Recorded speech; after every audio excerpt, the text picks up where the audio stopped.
Hello everyone, Kit here. I just got done writing down all my thoughts and feelings on the Back 4 Blood beta and would like to share them with you as well as some hopes I have for the game going forward. Now, first thing that I am happy to report is that the performance of the game is very, very good. I remember hearing back when the closed alpha was going on of large hiccups and other performance issues. The game ran very well on my machine. I did see some people were reporting very high CPU temperatures on certain Ryzen CPUs, but my 5800X was fine, staying around the mid-70s. That was also while recording footage as well as having the game locked at 60 FPS. On to the next thing that I actually very much enjoyed would be the setting and the graphics of the game. The game is very pretty, as well as the tone of the game was something I actually did not expect to like as much as I did. The trailers and first things that I'd seen of the game had me very, very worried that the game was going to be a bit too cringe or memey. And while the game does have its moments, such as the beginning of the second chapter where Holly compares the zombie apocalypse to pineapple on pizza, stating that it's just not right. Moments like this were luckily few and far between, so it didn't really break any of the atmosphere and world building that was seen in the rest of the game. One standout moment of this would be at the end of one of the chapters in the second campaign, where we see the survivors getting into an RV and the shopkeeper is a woman who is in denial of her husband being dead, saying that he's just sick and that he'll be all right, even though his rotting corpse is seen laying on a bed right above her. I found that the set pieces and the atmosphere of the game both were big positives and something that I'm excited to see more of coming forward. The new support class of items is also a very welcome addition, with old things such as the defibrillator bringing back teammates, and new options such as the ammo cache and the toolkit helping unlock either new weapons around the map or supply caches that can have healing as well as different attachments and ammo for you. Now moving on to the gameplay. Starting off with the good, I have to say I'm very happy with the gunplay and the weapon selection in the game. I feel that every weapon has its place and that the attachment system is very nice as well. The only letdown being that you can't take off attachments and transfer them onto a new gun, making it very hard to want to put down a gun that you've put so much time and attachments into for one that doesn't have any on it. Next, the star system is a nice way of letting you know what guns or attachments would be considered upgrades, making that choice between guns just a little bit more easy than having to just look at the stats and try to do all the math on what would be higher DPS counts and such. Next, I'm talking about the enemies in the game. I find the common zombies are very nice and varied. You see some duplicates at time, but it's not as jarring in previous games like Left 4 Dead, where it seems like it's the same 4 zombies attacking over and over again. Next, we have the Special Infected, which we saw 3 variants of in the beta. We had the Hawker, the Wretch, and the Tallboy, each one having their own variants on the formula, having a Tallboy that would do damage and then a Tallboy that would do CC. Very similar story for the other one. There was a Hawker that would do CC and then another Hawker that would do more damage, whereas the Wretch, there was the Exploder, which was kind of like the Boomer, except it did more damage, and then another variant that was more like the Spitter, except the goo would slow as well as do damage, so there was a bit of a mix on that. The only problem with that being was that it was sometimes very hard to differentiate between the different mutations of said Special Infected. Now, you could differentiate them by the different spots that their weak points were on, but I would like to see a bit more variant, either in like a color tone or something like that, to make it a bit easier to notice straight off the bat. But I'll get a bit more into the Special Infected once we get over to the PvP side. Now, on to the campaign.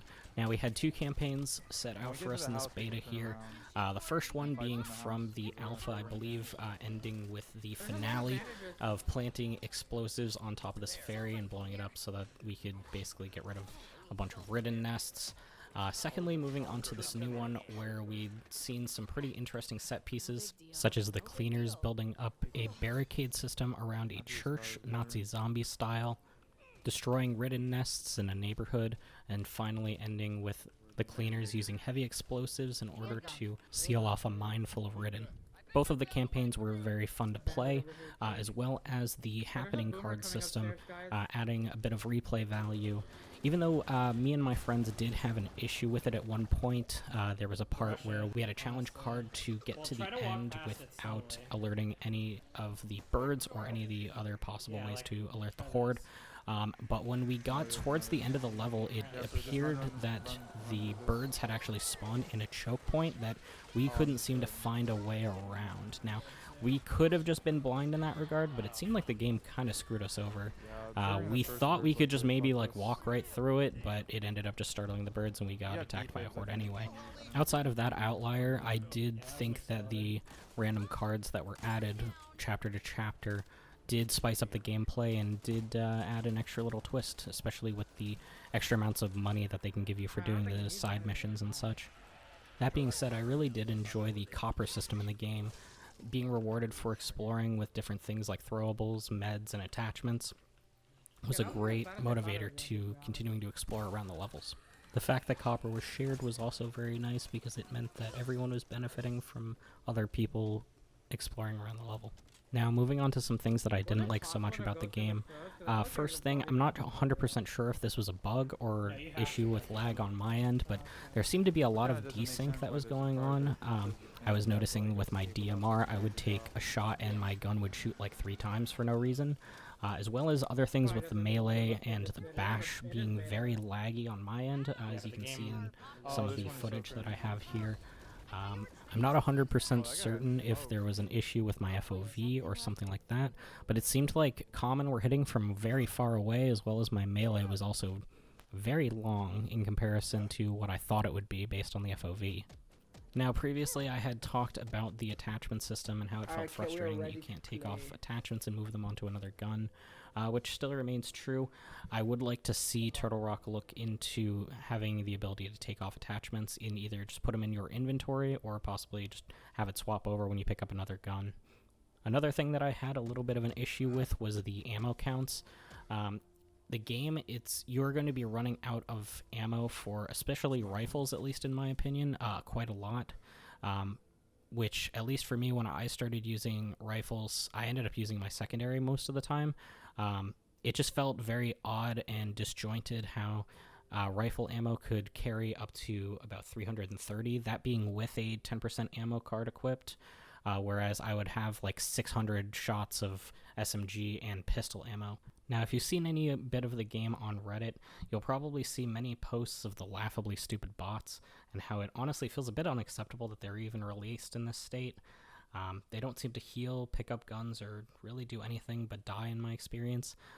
Even leaving people to die in Hawker CC or Crusher CC, they won't melee you out and barely shoot them, leaving a lot of people to just get wiped off of after getting hit with one CC. This was kind of whack. You gotta shoot, like, There was even a moment in a stream that I was watching where the person had died and taken over a bot, and the bot seemed to have not had a gun on them.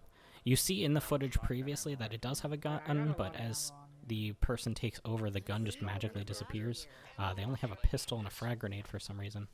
I'm not sure if that was a bug, obviously something that probably can be fixed, as well as everything else with the bots, but still, it's very disappointing to see it being put, even in a beta in this state, honestly. Next, I want to talk about the things that the game doesn't do a very good job of explaining, which also includes pretty much the entire card system, which I'll go into depth on in just a second here. But I noticed things like the hit markers. You would have different colored hit markers depending on different things. It would appear that yellow hit markers seem to be doing when you're doing crit damage to enemies, like on a headshot or on a weak spot. And then red seems to be when the killing blow is finally dealt and that zombie is dead. The trauma system is another that isn't very well explained. Basically, when you take damage or are downed by special infected, you'll be taking more damage to your overall health and not just your current health bar. So when you get up, you'll start a chapter at like 150 HP, and then if I get downed and keep taking damage, my total HP will drop all the way down to, I believe, 40 is the minimum that I've seen. I haven't seen it go any lower than that. But the only way to heal up that trauma damage is to find one of the health stations that sometimes are put in chapters. I've gone through entire chapters without a health station being there at all, which has been quite frustrating to deal with. And I would just like to see them add healing items to the game, like make the medkit heal trauma or something like that, because the medkit feels very weak in comparison to things like the bandages, where a medkit is honestly just 2 bandages from what we've seen. The bandages heal 25 and the first aid kits heal 50. But it doesn't really mean a lot if my trauma gets so low and my health is staying at such a spot that I'm just going to end up using bandages either way, because I'm not going to have 50 health to heal, and it would just be a waste of my medkit at that point to use it. I feel like they could explain the bash a bit better in the game. It seems to be sort of like a shove or M2 from Left 4 Dead 2, but at the same time it seems like it only works on one zombie at a time, at least from what I played, whereas in Left 4 Dead, when you shove, it will shove in like an AoE around you, stunning multiple zombies, which in this game it makes it much harder if you're getting swarmed by multiple zombies. You definitely need your teammates to help you clear common off of you, whereas especially with the melee weapons in Left 4 Dead, you could deal with it pretty much on your own a lot easier than you can in this game, at least. Now, I feel the game also doesn't do a very good job of explaining the card system that it has, which ironically was one of the things I was the least excited for, but ended up actually being one of my favorite parts of the game. Now, the way the card system works is they basically are little perks that you get with each card, and you get 15 cards per deck, and while I would have assumed normally that the game would like shuffle the deck and make it so that you can only choose random cards, the way that it works is that the first card in your deck you are always going to get. That is going to be your first card no matter what. And then after that, it gives you the choice of the first 5 cards in your deck, basically going in order. And this is the case for both PvP and PvE. I believe PvP there are a bit more cards. I think it's almost 30. But they have large changes to the gameplay, whether it's giving you just 10% more ammo, giving you more stamina, health. There's a variety of different things that you can choose, and the way that you can really tailor-made a build to your playstyle is one of my honest-to-God favorite parts of the game. Now moving on to my favorite part of the beta, we have the PvP portion, which I have to address the elephant in the room, being that Turtle Rock has confirmed that there will be no Left 4 Dead style campaign versus, at least as of now, which honestly I don't think is too awful, just at least because of the campaigns that we were given. I can't really see campaign versus going too well on it. I feel like Turtle Rock would have to make whole new campaigns that are set up in such a different way in order to have PvP that would be good in a campaign. Other than that, though, I do feel that the PvP has a very good outline. Playing as the Special Infected is a very, very fun experience, especially with the upgrade system that they have in the game. Basically, depending on your performance on killing the survivors in the swarm rounds, you'll be given points which you can use to upgrade either the Special Infected or the Common, which it's very nice to see that they added the Common in there too, because Common end up being very strong when you can make them slow the enemies and do basically a bunch of damage. Now, the game mode that we've been given for this is Swarm. It is a sort of hybrid of survival, think like survival from Left 4 Dead, where there's a Fortnite circle that is coming in slowly, and you have to try to outlast the other team, basically going in stopwatch mode, although I haven't really seen anybody that could last more than like 8 minutes, because it does come in very quickly. This, however, isn't a bad thing. It did keep the PvP from getting stale, as well as keeping things fast and hectic. Now, playing as the survivors in PvP is pretty fun, but honestly, the true fun, for me at least, comes from playing the Special Infected. The amount of teamwork that you need and cooperation from your teammates to land proper CC can be quite high, as well as a very rewarding feeling when you actually get it to work. The fact that you get to choose which variant of the Special Infected you're playing as well is a very fun twist, and building different team compositions for different scenarios and different maps is also a very interesting gameplay mechanic. The PvP unfortunately did have a quite large amount of issues as far as its matchmaking and It's so satisfying. keeping lobbies together, because when somebody would leave the game, they wouldn't even be replaced with an AI. So I had many games where it would be a 4v1, just completely unfair, and kind of just ruined the entire game.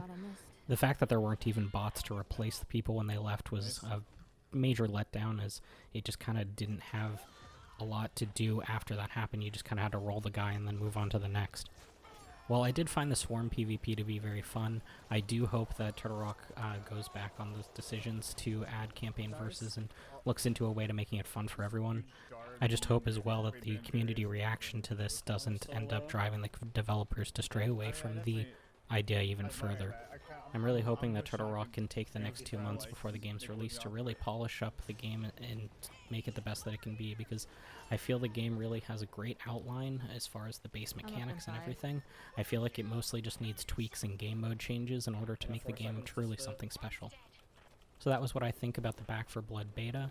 What do you guys think about it? Feel free to let me know in the comments below as well. Thank you for watching my video. This is a first attempt at something like this for me. Feel free to leave any constructive criticism or feedback in the comments, and I will be sure to read it. As well, if you'd like to, feel free to follow me on Twitter at kit_katza, as well as Twitch on twitch.tv/kit_katza. I'd also like to thank Nevermore for letting me use his footage of the PvP, as I hadn't had the ability to record a PvP at that time. His links will also be in the description. I hope that everybody's having a good time with the beta, and hope that we can see fixes and improvements going forward into the full release. That being said, my name is Kit, and thank you for watching my video.